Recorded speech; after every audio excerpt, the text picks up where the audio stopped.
Ek weet ek was die afgelope tyd 'n bietjie ongeduldig met jou. Maar as môre aan se funksie eers verby is, dan vat ek jou om daai nuwe Britney Spears fliek te kyk. Net ons twee. Dis okay, pappa vat my klaar.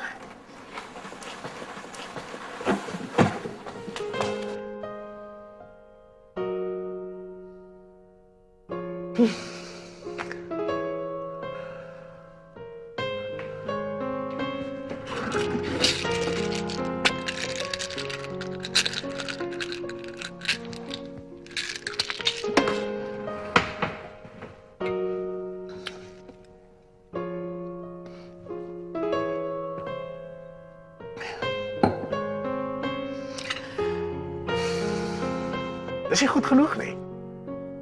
Ek het suppliers wat wag. Ja, dis nie heeltemal hulle probleem as die bestelling nou al 2 weke lank in die hawe lê nie.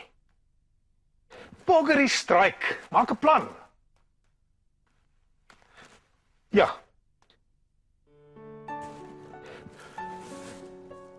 Die volgende keer as jy bel, wil ek een van 2 dinge hoor. Of jy het alles uitgesort, of jy het vir jou 'n ander job gekry.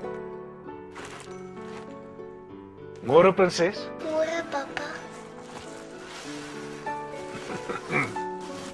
Pappa moet gaan skeer, die fliek begin 10 uur. Was dit vandag? Ja, pappa het beloof. Ag, jy wil my skat. Ek het vergeet, ons vlieg vandag met Mpumalanga toe. Dis nog beter as fliek kan snoekie saamkom. Ag, my skat, jy verstaan verkeerd. Ek en tannie Veronica gaan. Vir besigheid. Dis okay, daar is maar 6 sitplekke in die vliegtuig. Ag, jy verskykie, jy verstaan verkeerd. Dis groot mens sake, jy gaan net verveeld wees.